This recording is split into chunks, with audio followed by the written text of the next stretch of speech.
সুপ্রভাত আমার সকল প্রিয় ছাত্রছাত্রীদেরকে। আশা করি তোমরা সবাই খুব ভালো আছো। আমি তোমাদের জিওগ্রাফির মানস স্যার। আজকে নতুন একটা অংশ নিয়ে আজকে আমরা আবার আলোচনা করব। তোমরা পূর্ববর্তী ক্লাসে অনেক কিছুই তোমাদের সামনে আমি আলোচনা করেছি, যেগুলো তোমরা খুব ভালোভাবে বুঝতে পেরেছো, না যেমনভাবে তোমরা ফিডব্যাক রেসপন্স করেছো ক্লাসের মধ্যে, সেটাই আমি বলছি। এবং তার থেকেও কিছু কিছু প্রশ্ন আমি তোমাদের যখন জিজ্ঞাসা করেছি, তোমরা তার থেকেও ভালোভাবে উত্তর দিতে পেরেছো। আমি চাই এরকমভাবে তোমরা প্রত্যেকটা ক্লাস খুব মনোযোগ সহকারে শোনো এবং সেইভাবে তোমরা ক্লাসগুলোকে এগিয়ে নিয়ে যাও। তোমরাই যদি ভালোভাবে ক্লাসগুলোকে, বা আমরা যেটা বলবো, শিক্ষকরা যে কোনো শিক্ষক হতে পারে, তোমরা ভালো করে শুনলেই, তোমরা যদি ভালোভাবে রেসপন্স করো, তাহলে সেটাই আমাদের কাছে বড় পাওনা এবং আমরা আরও পড়ানোর জন্য আরেকটু এনার্জি পাই তোমাদের থেকে। ঠিক আছে? কিন্তু তোমরা যদি সম্পূর্ণভাবে ঝিমিয়ে পড়ো, তোমরা যদি তোমাদের কোথায় বুঝতে সমস্যা হচ্ছে, বা আমরা বলতে গেলে কোথায় তোমাদের ওটা ধরতে সমস্যা হচ্ছে, সেটা যদি তোমরা নিঃসংকোচে ফ্রি মাইন্ডে তোমরা যদি আমাদের সঙ্গে শেয়ার করো, তাহলে দেখবে আমাদের সঙ্গে তোমাদের সম্পর্ক যেমন ভালো হবে, সেরকমভাবে তোমরাও খুব কঠিন জিনিসগুলো বা দুর্বোধ্য জিনিসগুলো তোমরা খুব সহজভাবে আমাদেরকে জিজ্ঞাসা করলে বুঝে যাবে। কোনো শিক্ষক মানে বাঘভাল্লুক নয় যে তোমরা জিজ্ঞাসা করলে সেটা তারা বাজেভাবে নেবে, তার কারণ তারা তোমাদেরকে শেখানোর জন্যই এসেছে, তাই না? তো আজকে আমরা আলোচনা করব, তো পূর্ববর্তী ক্লাসগুলোতে আমরা একটা নির্দিষ্ট, তোমরা দশম শ্রেণীর ছাত্রছাত্রী, তো দশম শ্রেণী থেকে আমরা যে দ্বিতীয় অধ্যায় রয়েছে বায়ুমণ্ডল, এই বায়ুমণ্ডলটা আমরা বিগত কয়েকদিন ধরে আলোচনা করছিলাম, তাই তো?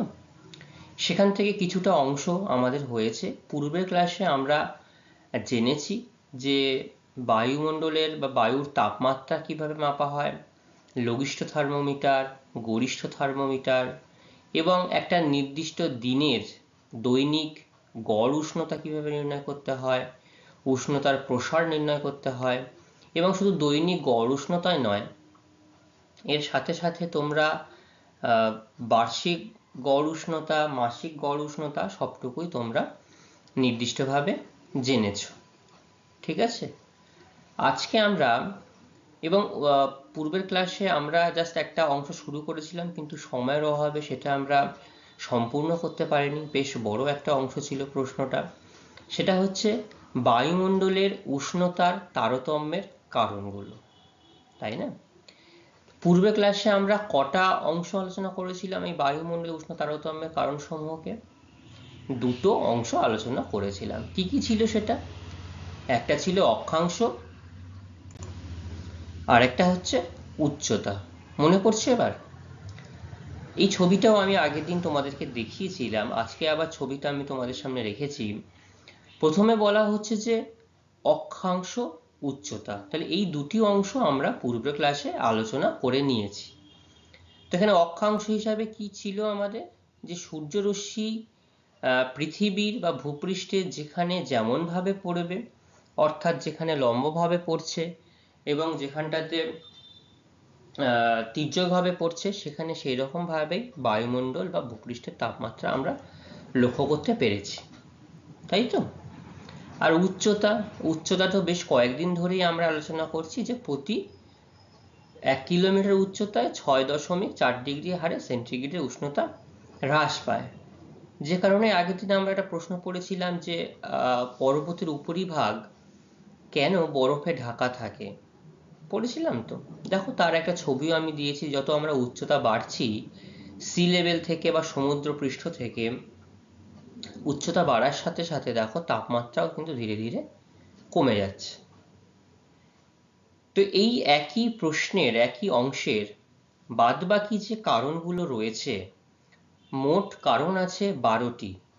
পাঠ্যসূচি অনুযায়ী বা আমরা যেগুলো জেনেছি সেগুলো হচ্ছে 12টি কারণ আছে। যে বায়ুমণ্ডলে উষ্ণতার তারতম্য, যে বায়ুমণ্ডলে এই হঠাৎ আমরা দেখি দিনের বেলা একরকম তাপমাত্রা, রাতের বেলা গিয়ে একরকম, ভোরবেলা গিয়ে আর একরকম, শীতকালে একরকম দেখতে পাই, আবার বর্ষাকালে একরকম দেখতে পাই। তো এই যে বায়ুমণ্ডলে উষ্ণতার এই যে তারতম্য, কখনো সমান কখনো সমান নয়। দেখা গেল আমি এখানটা আছি একরকম উষ্ণতা, পার্শ্ববর্তী অঞ্চলে পাশের রাজ্যে আরেক রকম উষ্ণতা হচ্ছে। তার জন্য কোন কোন কারণগুলি দায়ী সেটা আমরা দেখব। যেমন জাস্ট সিম্পলি একটা কথা বলি, আমরা যেমন পশ্চিমবঙ্গবাসীরা নদী এবং জলভাগ, যেটা তোমার সমুদ্র, বঙ্গোপসাগর আর বঙ্গোপসাগর লক্ষ্য করতে পারি, তো এই কাছাকাছি হওয়ার জন্য এখানকার জলবায়ু একরকম। আবার বিহার, ঝাড়খণ্ড, মধ্যপ্রদেশ, ছত্তিশগড়, যেখানটার পাশাপাশি কোনো বৃহৎ সমুদ্র নেই, জলভাগের পরিমাণটাও কম, তার জলবায়ু বা তার আবহাওয়া কিন্তু সম্পূর্ণ আবার অন্যরকম দেখা যায়। ঠিক আছে? তো কেন এই তারতম্যগুলো লক্ষ্য করা যায় সেগুলো আমরা একটু ধীরে ধীরে আলোচনা করব। ঠিক আছে? তো প্রথম দুটো তো হয়ে গেছিল অক্ষাংশ উচ্চতা। আজকে আমরা জানবো জল ও স্থলভাগের বন্টন, সেই হিসাবে উষ্ণতার কিভাবে তারতম্য হচ্ছে, বায়ু প্রবাহ, সমুদ্র স্রোত, ভূমি ঢাল, মেঘাচ্ছন্নতা, অধঃক্ষেপণ, স্বাভাবিক উদ্ভিদ, মাটি, নগরায়ন এবং শিল্পায়ন। তো যে এতগুলি কারণ বললাম, এই কারণগুলি বায়ুমণ্ডলের উষ্ণতার তারতম্য লক্ষ্য করা যায়। কি কি আছে সেগুলো আমরা পরপর আলোচনা করব। যদি কারোর কোথাও বুঝতে সমস্যা হয় বা অসুবিধা হয়, আমাকে সেই মুহূর্তে জিজ্ঞাসা করবে, আমি তোমাদেরকে সেটি আবার দ্রুত সেটা ভালোভাবে জানিয়ে দেবো এবং বলে দেবো। ঠিক আছে? দেখো, 3 নাম্বার কারণে আমাদের যেটা ছিল সেটা হচ্ছে জল ও স্থলভাগের বন্টন। তাহলে এই পয়েন্ট থেকেই আমরা বুঝতে পারছি জলভাগ এবং স্থলভাগ যেখানে অবস্থান করছে তার অবস্থান অনুযায়ী বায়ুমণ্ডলের উষ্ণতা তারতম্য কিভাবে পরিবর্তন হচ্ছে। জলভাগ অপেক্ষা স্থলভাগ দ্রুত উষ্ণ এবং দ্রুত শীতল হয়, এটা আগে ফার্স্ট জানতে হবে। জলের থেকে আমাদের এই ভূপৃষ্ঠ, ঠিক আছে, দ্রুত উষ্ণ হয়, দ্রুত শীতল হয়। দেখো ছবিটা দেখো, ল্যান্ড বলছে কুল ফাস্টার, তার মানে যে যত বেশি তাড়াতাড়ি তাপ শোষণ করতে পারে সেই বস্তু সেই তত তাড়াতাড়ি তাপ ছাড়তেও পারে। ঠিক আছে? আমি যদি এই ভূপৃষ্ঠকে একটা কঠিন অংশ ধরি, দেখবে তুমি একটা সূঁচ বা একটা লোহার দণ্ড, একটা আলপিন সামান্য মোমবাতির আলোয় ধরো, দেখবে তোমার অপর প্রান্ত খুব তাড়াতাড়ি, মানে উইদিন ফ্র্যাকশন অফ সেকেন্ডের মধ্যে একটা গরম অনুভূতি পাবে। কিন্তু তুমি যদি এক সসপ্যান বা এক বাটি জল গ্যাসে বসাও, উনুনে বসাও, তুমি মোটামুটি সেখানে 30 সেকেন্ডের বেশি হলেও সেখানে যতক্ষণ না জলটা ফুটন্ত অবস্থায় যাচ্ছে তুমি কিন্তু সেটাকে টাচ করতে পারবে। তাহলে আমরা প্রথমে আমাদের যেটা বুঝতে হবে সেটা হচ্ছে যে বস্তু যত তাড়াতাড়ি উষ্ণ হয় সেই বস্তু তত দ্রুত শীতল হয়। ঠিক আছে? সেই জন্য প্রথমে বলে দেওয়া হলো জলভাগ অপেক্ষা স্থলভাগ দ্রুত শীতল হয়। একই পরিমাণ সৌরশক্তি দ্বারা নির্দিষ্ট পরিমাণ জলভাগের তুলনায় কি বলছে, ওই পরিমাণ স্থলভাগ 3 গুণ বেশি উষ্ণ হয়। ঠিক আছে?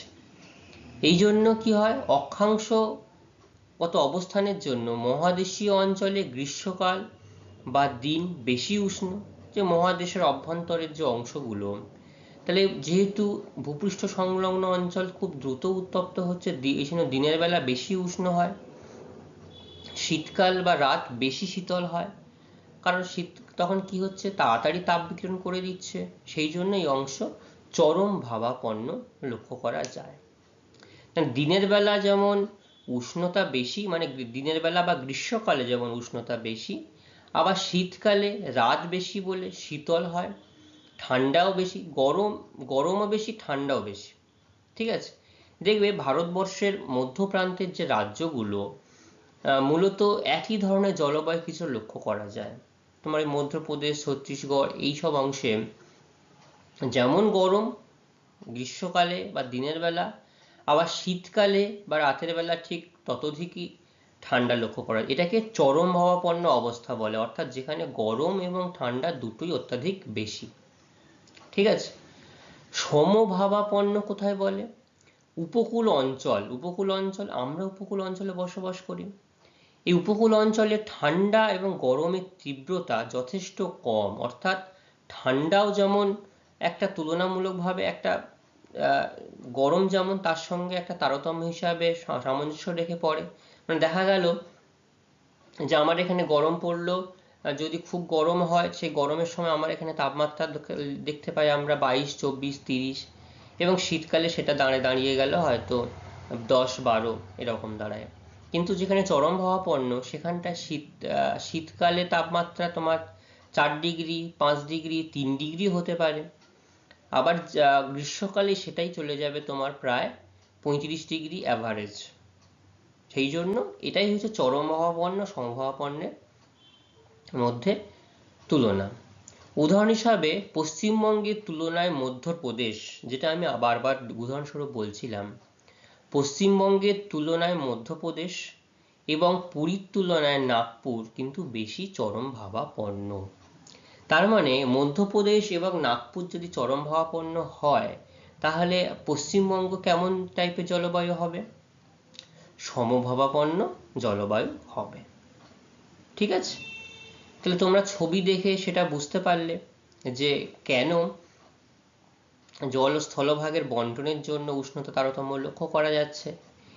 এর কারণ হিসাবে বা সম্পর্কিত হিসাবে একটা প্রশ্ন এখানটাতে দেওয়া হয়েছে, সেটা হচ্ছে যে জলভাগের তুলনায় স্থলভাগ দ্রুত উষ্ণ এবং দ্রুত শীতল হয় কেন?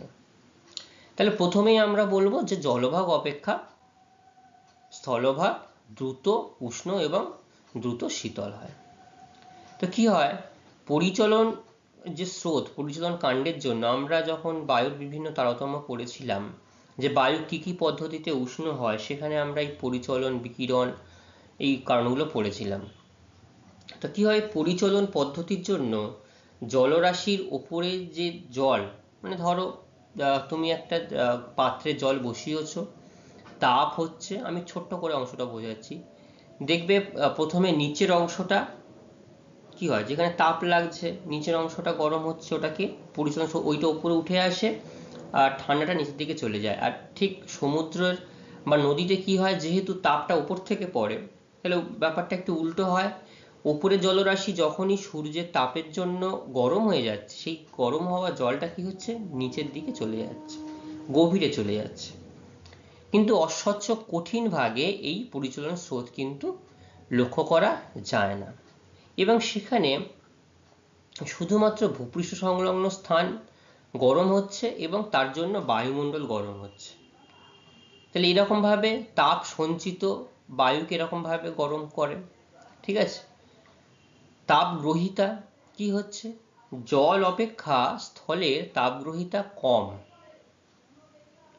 জল যতটা তাপ গ্রহণ করে ধরে রাখে, তা স্থলভাগ কিন্তু অতটাও তাপ ধরে রাখতে পারে না। সেজন্য কি হয়, জল ধীরে ধীরে গরম হয়ে দীর্ঘক্ষণ ধরে তাপ রাখে। তাহলে অনেকক্ষণ ধরে যেমন গরম হবে, আবার অনেকক্ষণ ধরে সে তাপটা ধরে রাখতে পারবে। ঠিক আছে। তাহলে এই যে তারতম্য, এই তারতম্যের জন্যই তাহলে স্থলভাগ তোমার কি করছে, দ্রুত তাপ গ্রহণ করছে, দ্রুত তাপ ছেড়ে দিচ্ছে। ঠিক আছে। বিচ্ছুরণ কি হয়, জলভাগের চেয়ে স্থলভাগ থেকে কম সূর্যরশ্মি বিচ্ছুরিত হওয়ায় তাড়াতাড়ি গরম হচ্ছে।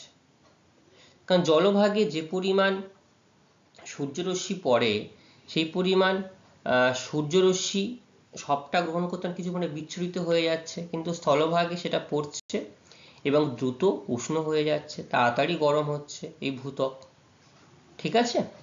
তাহলে এইটুকু বোঝা গেল প্রথম কারণ, জল ও স্থলভাগের বন্টন। এরপরে রয়েছে সামুদ্রিক জলবায়ু।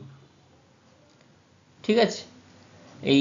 এটা কোনো কারণ নয়, এটা বিশেষ কিছু আলোচনা যে সামুদ্রিক জলবায়ু এবং মহাদেশীয় জলবায়ু কাকে বলবো? ঠিক আছে, তো সামুদ্রিক জলবায়ু। তাহলে এখান থেকে আমরা বুঝতে পারছি, দেখো আমি এই যে ম্যাপটা দেখিয়েছি, তাহলে সমুদ্র তীরবর্তী অঞ্চলে কি হয়, একটু আগে আমরা আলোচনা করলাম উপকূলবর্তী অঞ্চলে মৃদুভাবাপন্ন সমভাবাপন্ন জলবায়ু লক্ষ্য করা যায়। তাহলে একই কারণের জন্যই সমুদ্র তীরবর্তী যে অঞ্চল সেখানে আর্দ্র এবং মৃদু ভাবাপন্ন জলবায়ুকেই সামুদ্রিক জলবায়ু বলা হয়। যেমন ইউরোপে পশ্চিম উপকূলীয় সামুদ্রিক জলবায়ু। দেখো এটা যদি আমি এই যে ইউরোপের যে অংশটা বলা হচ্ছে, এই ইউরোপের এখানটাতে পশ্চিম উপকূলে সামুদ্রিক জলবায়ু, বা আফ্রিকার এইখানটাতে, আমেরিকার এই জায়গাগুলোতে, ভারতবর্ষের এই যে উপকূলবর্তী অংশগুলোতে, বা অস্ট্রেলিয়ার উপকূলবর্তী অংশগুলোতে, ঠিক আছে, তো এখানটাতে দেখো এগুলো এই সামুদ্রিক জলবায়ু লক্ষ্য করা যাচ্ছে। বৈশিষ্ট্য কি বলছে, সুবিশাল জলরাশির ওপর দিয়ে জলীয় বাষ্প সংগ্রহ করে আর্দ্র বায়ু প্রচুর বৃষ্টিপাত ঘটাচ্ছে। তাহলে জলীয় বাষ্প সংগ্রহ করছে এবং জলীয় বাষ্প সংগ্রহ অতিরিক্ত বেশি পরিমাণ জলীয় বাষ্প যেখানে সেখানে বৃষ্টিপাতটা হচ্ছে। জলভাগ ধীরে ধীরে উষ্ণ এবং শীতল হওয়ায় দিনে বা গ্রীষ্মকালে খুব বেশি উষ্ণ হয়, আবার রাতে বা শীতকালে খুব বেশি ঠান্ডা হতে পারে না। ফলে সারা বছর ধরে কি হয়, মনোরম মৃদুভাবাপন্ন জলবায়ু, এই সামুদ্রিক জলবায়ু, মানে এই উপকূলবর্তী অংশের চারিপাশে একটা মৃদুভাবাপন্ন জলবায়ু কিন্তু লক্ষ্য করা যায়। উপকূলীয় জলবায়ুতে দৈনিক ঋতুগত উষ্ণতার প্রসারও খুব কম। অর্থাৎ দেখা গেল যে আমার শীতকালে একরকম, শীতকালে দেখা গেল যেখানে 5 ডিগ্রি, গ্রীষ্মকালে 40 ডিগ্রি, এখানে সেটা হয় না। শীতকালে যদি 5 ডিগ্রি হয়, গ্রীষ্মকালে 20 ডিগ্রি, 22 ডিগ্রি, 25 ডিগ্রি, মানে উষ্ণতার প্রসারটাও, যে পার্থক্যটা হাইয়েস্ট এবং লোয়েস্ট টেম্পারেচার, যে সেটাকে উষ্ণতার প্রসার বলি আমরা, আগের দিন তোমরা জেনেছো, তার প্রসারটাও খুব একটা বেশি হয় না। সামুদ্রিক এলাকায় দিনের বেলায় অপেক্ষাকৃত ঠান্ডা সমুদ্র বায়ু এবং রাতের বেলায় স্থলবায়ু প্রবাহিত হয়। এই সমুদ্রের যে অঞ্চলগুলো রয়েছে, দিনের বেলায় কি হয়, সমুদ্র অঞ্চল থেকে সামুদ্রিক ঠান্ডা বায়ু স্থলভাগের দিকে প্রবেশ করে, ঠিক আছে, এবং রাতের বেলা স্থলবায়ু, যে উষ্ণ স্থলবায়ুটা, সেটা আবার সমুদ্রের দিকে প্রবাহিত হয়। আর বলছে মহাদেশীয় জলবায়ু, তাহলে সমুদ্রের পার্শ্ববর্তী অঞ্চলকে যেমন সামুদ্রিক জলবায়ু বিরাজ করে, আর এটা কি, সমুদ্র থেকে দূরে দেশ এবং মহাদেশের অভ্যন্তরে স্থলভাগের শুষ্ক ও চরম ভাবাপন্ন জলবায়ুকেই মহাদেশীয় জলবায়ু বলা হয়। যেমন মধ্য এশিয়া, এই যে মধ্য এশিয়া, একদম মধ্য প্রান্তগুলো, এই যে এইগুলো যেগুলো বলা হচ্ছে, যুক্তরাষ্ট্রের মধ্য পশ্চিমাংশ, একদম এই দেখো কত দূরে এখান থেকে সমুদ্র জলবায়ু, এগুলো লক্ষ্য করা যায়। তাহলে এখানে কি হয়, জলভাগের অভাবে জলীয় বাষ্পহীন শুষ্ক বায়ু, বৃষ্টিপাত খুব কম হয়। তাহলে জলীয় বাষ্প যদি এখানে না হয়, তাহলে বায়ু সেখানে কি হচ্ছে, শুষ্ক হয়। আবার স্থলভাগ দ্রুত উষ্ণ এবং শীতল হওয়ায় দিনে বা গ্রীষ্মকালে খুব বেশি উষ্ণ এবং রাতে বা শীতকালে অত্যাধিক ঠান্ডা হওয়ায় চরম ভাবাপন্ন বিরাজ করছে। তাহলে সামুদ্রিক জলবায়ু ছিল সমভাবাপন্ন, ঠিক আছে, আর এখানটা হচ্ছে চরম ভাবাপন্ন। এই অন্তর্দেশীয় জলবায়ুতে দৈনিক ও ঋতুগত উষ্ণতার প্রসার অত্যাধিক হয়। দৈনিক যেমন একটা টেম্পারেচার অধিক এবং লোয়েস্ট এবং হাইয়েস্ট যেমন পার্থক্য, এবং ঋতুগতভাবেও তার পার্থক্য লক্ষ্য করা যায়। শুষ্ক উষ্ণ বা শীতল স্থানীয় বায়ু প্রবাহিত হয়। তাহলে যেহেতু এখানটাতে জলীয় বাষ্পের পরিমাণ খুবই কম, তাহলে সেই জন্য কি হচ্ছে, শুষ্ক উষ্ণ এবং শীতল স্থানীয় বায়ু এখানে প্রবাহিত হতে দেখা যায়।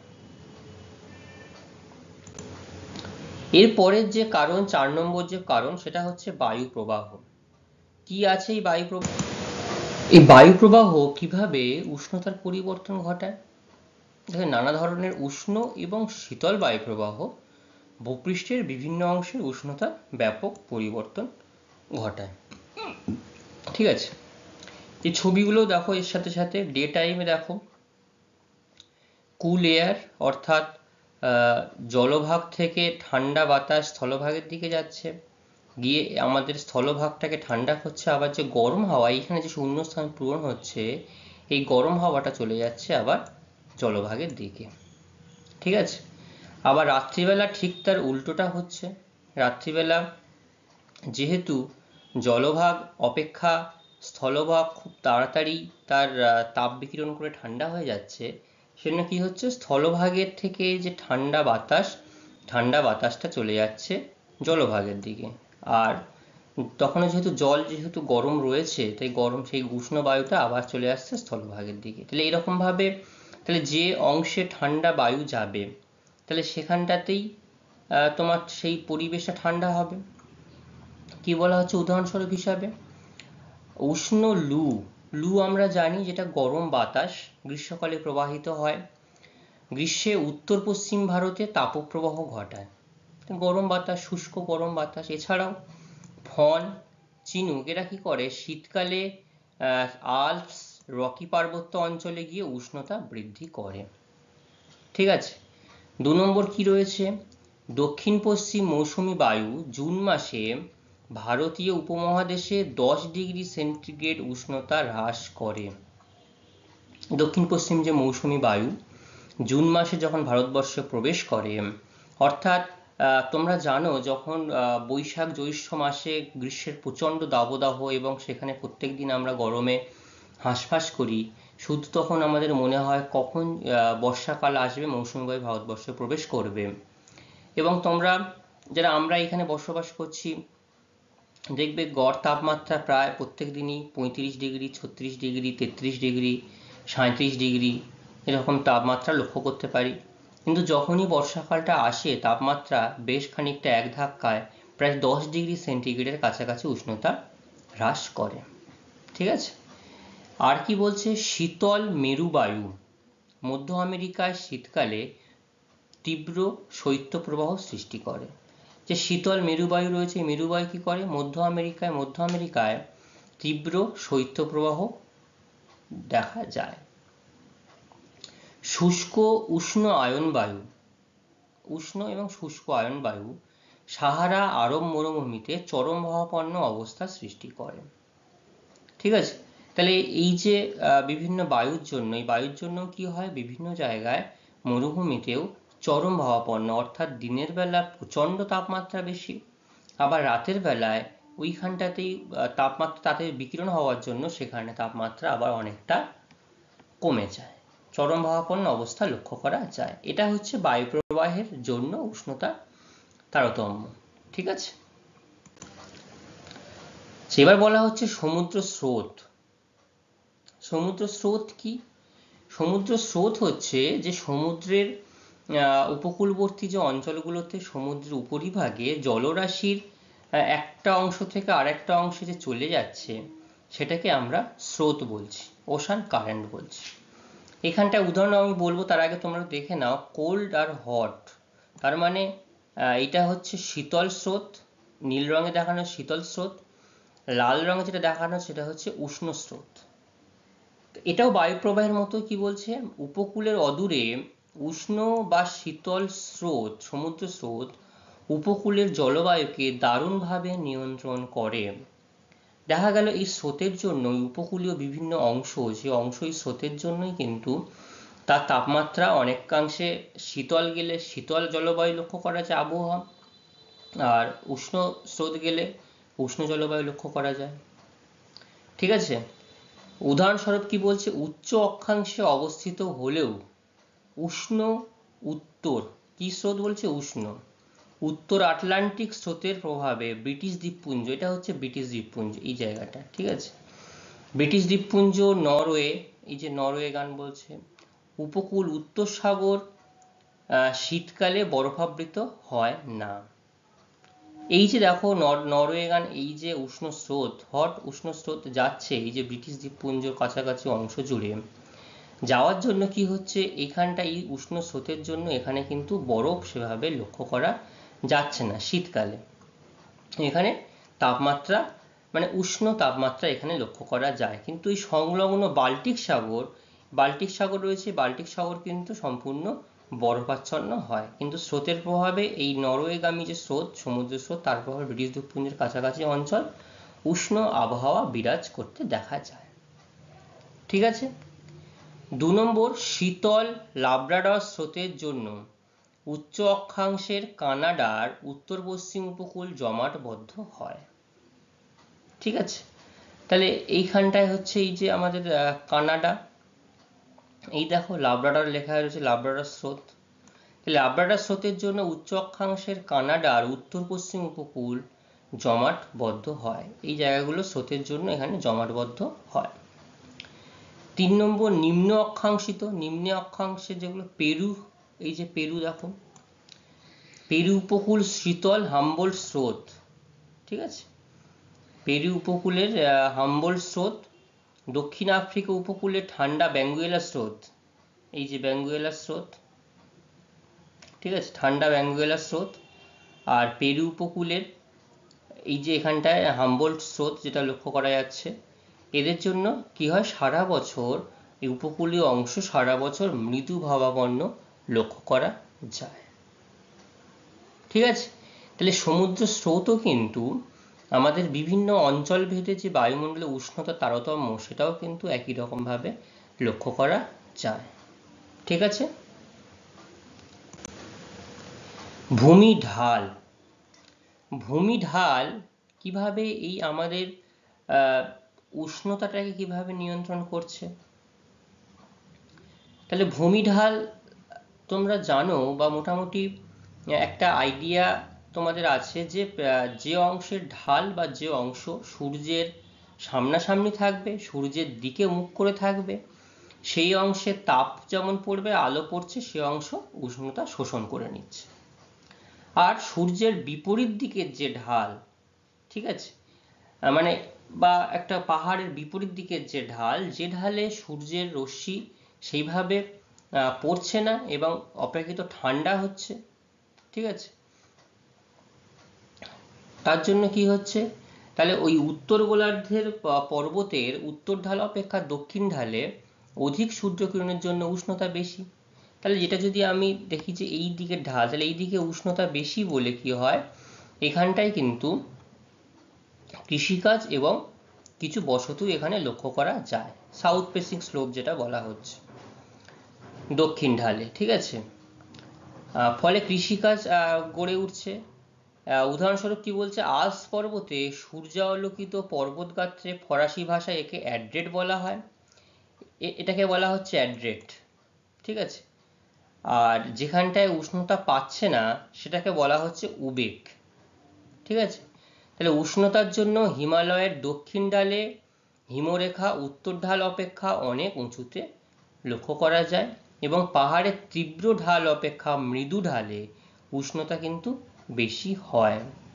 কারণ তীব্র ঢাল যেটা রয়েছে সেখানে, কারণ সূর্যের যে রশ্মি, এই সূর্য রশ্মি সেখানে শোষণ করতে পারে না। মৃদু ঢাল যখন অনেকটা জায়গা জুড়ে যেখানটাতে তোমার সূর্যের আলো পৌঁছতে পারছে, তাহলে সেই জায়গায় কি হচ্ছে, উষ্ণতাটা বেশি লক্ষ্য করা যাচ্ছে। তাহলে বোঝা গেল, এই জায়গায় সূর্য পড়ছে, অনেকটা বেশি জায়গা জুড়ে রয়েছে, উষ্ণ বেশি হচ্ছে। এখানটায় সূর্যরশ্মির পরিমাণ কম, পড়ছে না বলতে গেলেই চলে, এটাকে বলা হচ্ছে উবেক, এটাকে বলা হচ্ছে অ্যাড্রিট। তাহলে এইখানটায় ছায়াচ্ছন্ন মেঘাচ্ছন্ন এই ছায়া অবস্থা লক্ষ্য করা যাচ্ছে। ঠিক আছে, এবার অধঃক্ষেপণ কি, অধঃক্ষেপণ হচ্ছে বৃষ্টিপাত হতে পারে, অর্থাৎ মেঘ হওয়ার পরবর্তী যে অবস্থা, অধঃক্ষেপণ, বৃষ্টিপাত, তুষারপাত, এগুলো সবই অধঃক্ষেপণের অংশ।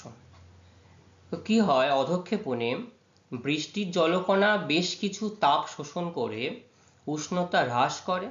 যেমন 21শে জুন ভারতে লম্ব সূর্যকিরণ সত্ত্বেও কি হয়, বর্ষার বৃষ্টির জন্য উষ্ণতা মে মাস অপেক্ষা অনেকটাই কম থাকে।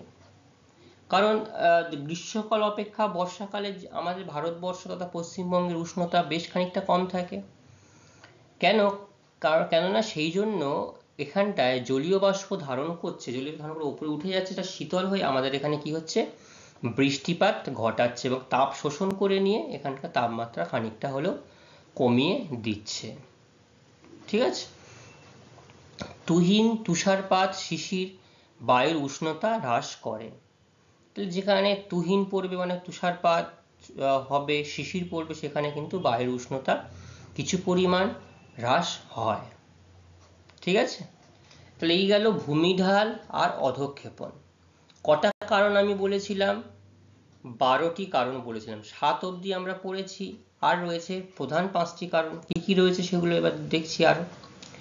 মেঘাচ্ছন্নতা। তোমরাই বলো তো, মেঘমুক্ত আকাশে তাপমাত্রা বেশি হয় না গুমোট হয়, না মেঘযুক্ত আকাশে হয়? মেঘাচ্ছন্ন আকাশে এটা গুমোট পরিস্থিতির সৃষ্টি হয়।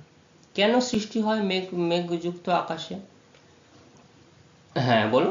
আকাশ চারিদিকে মেঘে আচ্ছন্ন হয়ে থাকে এবং ভূপৃষ্ঠ যে তাপটা শোষণ করেছিল সেই তাপটা যখন বৃহৎ তরঙ্গ রূপে মহাশূন্যে ফিরে যাবার কথা, সেটা কি হচ্ছে, আর ফিরে যেতে পারছে না। সেটা মেঘে ধাক্কাপ্রাপ্ত খাচ্ছে, ধাক্কা হয়ে আবার ভূপৃষ্ঠের কাছাকাছি অংশে ফিরে আসছে, তাই তো? তাহলে সেই জন্যই উষ্ণতা হ্রাস হচ্ছে না।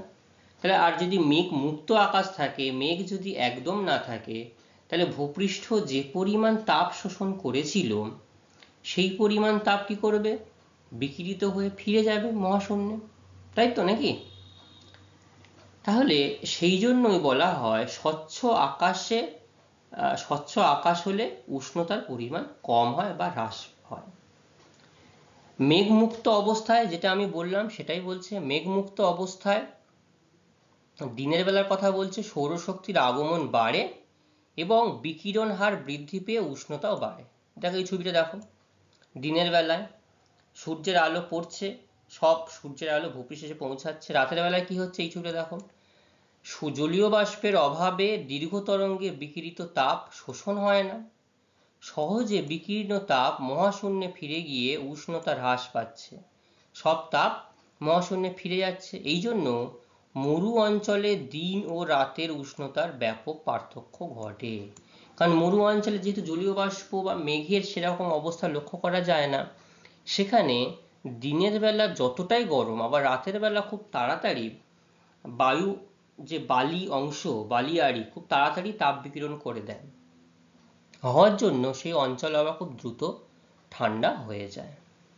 ঠিক আছে, এবার মেঘাচ্ছন্ন অবস্থাটা দেখো, এইটা দেখো মেঘাচ্ছন্ন অবস্থা। দিনের বেলায় কি হচ্ছে, অ্যালবেডোর পরিমাণ বাড়ে, ঠিক আছে, যেটা অ্যালবেডো ছিল অ্যালবেডোর পরিমাণটা এখানে বেড়ে যাচ্ছে এবং ভূপৃষ্ঠ মেঘমুক্ত মেঘাচ্ছন্ন অবস্থার উষ্ণতার পার্থক্যে সৌরতাপ কম পায়, তাহলে সৌরতাপটাও কম পাচ্ছে, ফলে উষ্ণতা কম পাচ্ছে। এই জন্য নিরক্ষীয় অঞ্চলে সারা বছর সূর্যরশ্মি লম্বভাবে পড়লেও কি হবে, মেঘাচ্ছন্ন আকাশের জন্য ভূপৃষ্ঠ কিন্তু সরাসরি এবং ব্যাপক পরিমাণে উত্তপ্ত হতে পারে না, তাই জন্য সেখানে উষ্ণতাও খুব বেশি হয় না। তাহলে যে পরিমাণ সূর্যরশ্মি আসছিল পৃথিবীতে, সবটা কিন্তু ভূপৃষ্ঠ পর্যন্ত আসতে পারেনি, বেশ কিছুটা এই মেঘ দ্বারা শোষিত হয়ে গেছিল, তাহলে কম পরিমাণ তাপ পেল। এবং সেই জন্য এই নিরক্ষীয় অঞ্চলে তোমরা জানো মোটামুটি সারা বছর সেখানে বৃষ্টিপাত হয়, মেঘ হয়, বৃষ্টিপাত হয়, উষ্ণতা সেখানে কম থাকে। রাতের বেলার কথা কি বলছে দেখো, এটা রাতের বেলা, আকাশে মেঘের আবরণ পৃথিবী পৃষ্ঠ থেকে দীর্ঘ তরঙ্গের বিকিরিত তাপকে বেরোতে দেয় না। এই যে মেঘের আবরণ, এই যে মেঘের আবরণ কি করছে, যতটুকু ভূপৃষ্ঠ তাপ গ্রহণ করেছিল সব তাপকে কিন্তু বেরোতে দেয় না, মেঘের নিচেই আবদ্ধ হয়। মেঘ জলীয় বাষ্প বিকীর্ণ তাপকে সম্পূর্ণ শোষণ করে ভূপৃষ্ঠের দিকে পুনঃবিকিরণ করে। তাহলে এই যে মেঘটা যে শোষণ করে নিচ্ছে সেটা আবার ভূপৃষ্ঠের দিকে ফিরে আসে, ফলে মেঘলা রাতে উষ্ণতা বেড়ে গুমোট একটা অবস্থা সৃষ্টি হয় এবং না হয় একটা হাওয়া, এবং তাপমাত্রা বেড়ে যায়, মানুষ অস্বস্তি পরিবেশ ব্যাপক হাঁসফাঁস করতে শুরু করে, তাই না? হ্যাঁ ঠিক বলে, তোমাদের মনে পড়ছে, তাই তো? আচ্ছা, এবার আছে স্বাভাবিক উদ্ভিদ আর মাটি। তাহলে গাছপালা পৃথিবীর উষ্ণতা হ্রাস করতেও কিন্তু খুবই গুরুত্বপূর্ণ। দেখবে যখন তোমরা বাড়ির বাইরে রাস্তায় চলাফেরা করছো এবং রৌদ্র হেঁটে খুব ক্লান্ত হয়ে গেছো, যদি তোমরা গাছের তলায় যাও, গাছের তলায় ছায়া যেমন, গাছের সূর্যের আলো যেমন সরাসরি তোমার গায়ে লাগছে না, পাতা দ্বারা শোষণ হয়ে যাচ্ছে খানিকটা, এছাড়াও কি হয়, আরো একটা কারণ জানো যে কারণে গাছতলা ঠান্ডা থাকে? কেন বলো তো? কারণ যে সূর্য এই গাছের শিকড় যে জল শোষণ করে, কার সাহায্যে বাষ্পমোচন করে বলো? পাতার সাহায্যে। তাহলে পাতার সাহায্যে যখন বাষ্পমোচন করে দেয়, তাহলে সেই অংশও কিন্তু ওই গাছের তলা কিন্তু ঠান্ডা আবহাওয়া বিরাজ করে, তাই না? তাহলে কি কি কারণ রয়েছে দেখি। ঘন অরণ্যের চাদর, অর্থাৎ যদি গাছের প্রচন্ড ঘন জঙ্গল থাকে, তাহলে প্রত্যক্ষ যে সূর্যরশ্মি, দেখো সূর্যরশ্মি আসছিল, ঘন জঙ্গল ছিল, ভূপৃষ্ঠকে রক্ষা করতে পারলো, সরাসরি সূর্যালোক এই ভূপৃষ্ঠে পৌঁছতে পারেনি। গাছ প্রসাধনের মাধ্যমে বায়ুর জলীয় বাষ্প বৃদ্ধি করে এবং তাপ শোষণ ও বৃষ্টিপাত বৃদ্ধি করে উষ্ণতা হ্রাস করে। তাহলে বায়ুর জলীয় বাষ্প যেমন বৃদ্ধি করে এভাপোরেশনের মাধ্যমে, বাষ্পমোচনের মাধ্যমে, আবার খানিকটা তাপও শোষণ করে নেয়। তাপ শোষণ করে কি হয়? বৃষ্টিপাতের পরিমাণ বৃদ্ধি করে এবং উষ্ণতা হ্রাস করে। অরণ্য প্রাকৃতিক স্পঞ্জের মতো কি করে? Green house gas carbon die অক্সাইডকে শোষণ করে নেয়। কার্বন ডাই অক্সাইড একটা অতিরিক্ত তাপমাত্রাযুক্ত গ্যাস। এই গ্যাসকে শোষণ করে নিয়ে পরিবেশকে আরো ঠান্ডা রাখতে সাহায্য করে। আর কি হয়? গাছের শিকড় মাটির জল সংরক্ষণ করে উষ্ণতা নিয়ন্ত্রণ করে। সেই জন্য কি হচ্ছে? সুন্দরবন ও ছোটনাগপুর অরণ্য নিধন দক্ষিণবঙ্গে উষ্ণতার চরমতা বৃদ্ধি করেছে।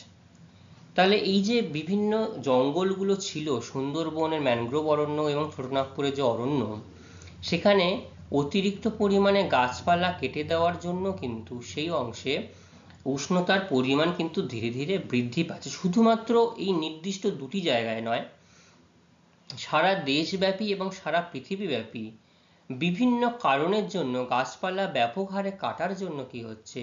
তাপমাত্রা কিন্তু ব্যাপক হারে গড় তাপমাত্রা বৃদ্ধি পেয়ে চলেছে। ঠিক আছে? আচ্ছা, স্বাভাবিক উদ্ভিদ ছাড়াও রয়েছে মাটি। কি আছে মাটি?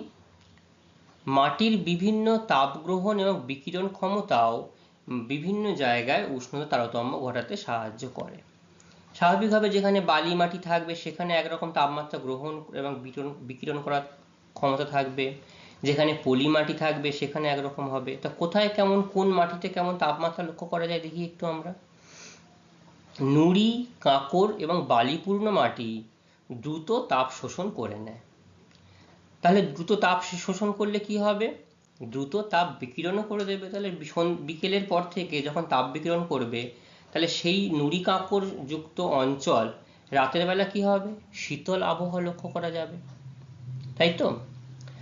আবার কাদা মাটি কি হয়? কাদা মাটি, পলি মাটি তাপ শোষণ এবং বিকিরণে ভারসাম্য থাকায় উষ্ণতার চরমতা কম। অর্থাৎ যেমন প্রচন্ড পরিমাণে তাপও তাড়াতাড়ি যেমন করে না, একটা মিডিয়াম মানে করে, যেমন তাপ শোষণ করে আবার তাপ বিকিরণও করে, সেই জন্য এখানে ব্যাপক পরিমাণ উষ্ণতার প্রসার লক্ষ্য করা যায় না। হালকা রঙের মাটি থেকে কালো রঙের মাটির তাপ গ্রহণ ক্ষমতা বেশি।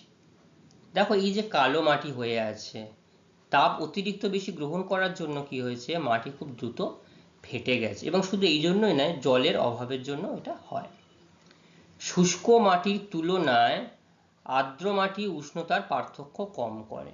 তাহলে যে মাটি স্বাভাবিকভাবে জল ধারণ ক্ষমতা বেশি, তাহলে সেই মাটি আর্দ্র হবে, তাই তো? তাহলে এইটা গেল স্বাভাবিক উদ্ভিদ আর মাটির কারণ। লাস্ট দুটো কারণ নগরায়ন আর শিল্পায়ন। তো নগরায়ন আর শিল্পায়ন তোমরা এটা খুব ভালোভাবেই জানো, বুঝতে পারো। কারণ নগরায়ন, দেখো ছবিটা দেখো, একটা বৃহৎ নগরে কত বড় বড় বিল্ডিং থাকে, বড় বড় অট্টালিকা থাকে, এবং সব কিন্তু বন জঙ্গল পরিষ্কার করে সবুজ বন বা সবুজ জমি ধ্বংস করে কিন্তু এই অট্টালিকাগুলোকে বানানো হয়েছে। এবং এই বড় এক একটা শহরকে তাপ দ্বীপ বলা হয়, হিট আইল্যান্ড বলা হয়। কেন হিট আইল্যান্ড বলা হয়? কারণ এই যে কংক্রিটের তৈরি বাড়িঘর, এই বাড়িঘর কিন্তু উষ্ণতাটাকে ব্যাপকভাবে শোষণ করতে পারে এবং সেইভাবে কিন্তু তাপ ছাড়তে পারে না। দেখবে মাটির ঘর এবং খড়ের চালযুক্ত যে ঘর, দুপুরবেলাও কিন্তু ততটা গরম হয় না যতটা একটা ছাদযুক্ত ঘর হয়, ঠিক আছে। এবং তারা কি করে, এই ছাদযুক্ত ঘর খুব দ্রুত যেমন তাপ নিতে পারে কিন্তু ছাড়তে পারে না, তাড়াতাড়ি গরম হয়ে যাচ্ছে, এবং অনেকক্ষণ ধরে এই কংক্রিটের ঘর বাড়ি অনেকক্ষণ ধরে কিন্তু এই তাপগুলোকে ধরে রাখে। ফলে কি হচ্ছে, উষ্ণতার পরিমাণটা দিন দিন বেড়ে যাচ্ছে। এবং এই যে বড় বড় অত্যাধুনিক শহর, এই শহরগুলোতে প্রত্যেকটা ফ্যামিলিতেই, প্রত্যেকটা পরিবারেই এয়ার কন্ডিশন, তার সাথে রেফ্রিজারেটর সবার বাড়িতেই রয়েছে। এর জন্য কি হচ্ছে, প্রচুর পরিমাণে CFC, carbon dioxide, nitrous oxide বাতাসে যখন মিশে যাচ্ছে, মিশে গিয়ে বায়ুর উষ্ণতা ব্যাপকভাবে বাড়িয়ে তুলছে। যেমন কলকাতা, হাওড়া, দুর্গাপুর, আসানসোল, ঠিক আছে। এবং এগুলো তো অল্প কিছু কথা বলা হলো। এবং নগরায়নের সাথে শিল্পায়নও ব্যাপক জরুরি, কারণ এই নগরায়নের হয়তো একদম কাছেই শিল্পায়ন হবে না, কিন্তু পার্শ্ববর্তী অঞ্চলে যে শিল্প, কারণ এই বাঁচিয়ে রাখার জন্য তাপ বিদ্যুৎ কেন্দ্র দরকার, বা তাদের কাজ করার জন্য, কর্মসংস্থানের জন্য বিভিন্ন শিল্প দরকার। তাহলে এই যে বিভিন্ন কলকারখানা রয়েছে, এই কলকারখানার চিমনি থেকে প্রচুর পরিমাণে কার্বন ডাইঅক্সাইড, দেখো দুটো ছবি তোমরা দেখতে পাবে, তাপবিদ্যুৎ কেন্দ্র এবং পারমাণবিক কেন্দ্র, এত পরিমাণ ধোঁয়া নির্গত হচ্ছে যে আকাশ সম্পূর্ণ ঢেকে গেছে, আকাশকে বোঝা যাচ্ছে না। Carbon dioxide, nitrogen oxide, sulphur oxide, methane প্রভৃতি যে গ্রিন হাউস গ্যাসগুলো কি হয়, এগুলো বাতাসে মিশে যাচ্ছে, বাতাসে মিশে বাতাসের দীর্ঘকালীন উষ্ণতাটাকে ব্যাপক পরিমাণে বাড়িয়ে তুলছে, ঠিক আছে। যেমন টোকিও, বেইজিং, মস্কো, লন্ডন, এই শিল্পাঞ্চলে এই যে দীর্ঘকালীন যে পরিবর্তন তাপমাত্রা, এই জন্যই কিন্তু হয়। এবং শুধুমাত্র এগুলো তাপমাত্রা বৃদ্ধি করে তাই নয়, এই অতিরিক্ত ক্ষতিকর ধোঁয়া এগুলো কিন্তু মানুষের শরীরে প্রবেশ করলে মানুষও খুব তাড়াতাড়ি কিন্তু অসুস্থ হয়ে যায়, তাই তো। তাহলে আমরা দুটো দিন মিলিয়ে, দুটো ক্লাস মিলিয়ে বায়ুমণ্ডলে উষ্ণতার যে তারতম্য, সে কারণগুলো আমরা সুন্দরভাবে জানলাম। 12টি কারণ।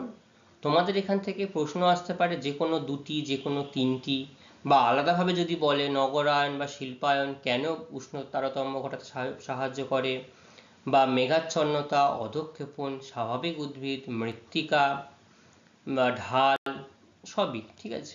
তাহলে এইগুলো তোমাদেরকে আলোচনা করতে হবে। তাহলে আজকের যেটুকু অংশ আমরা আলোচনা করলাম, আশা করি তোমরা সবাই খুব ভালোভাবে বুঝতে পেরেছো। এই প্রশ্নগুলো আমি তোমাদের জন্য রেখেছি, তোমরা এই প্রশ্নগুলো বাড়ি থেকে খুব ভালোভাবে তৈরি হয়ে আসবে। পরের দিন আমরা এই প্রশ্নগুলো সম্পর্কে তোমাদেরকে জিজ্ঞাসা করব, এবং এর পরেও যদি কারো কোনো সমস্যা থাকে সেগুলো আমরা পরের দিন আবার সমাধান করব, ঠিক আছে। তো আজকের ক্লাস আমাদের এই পর্যন্তই থাকবে।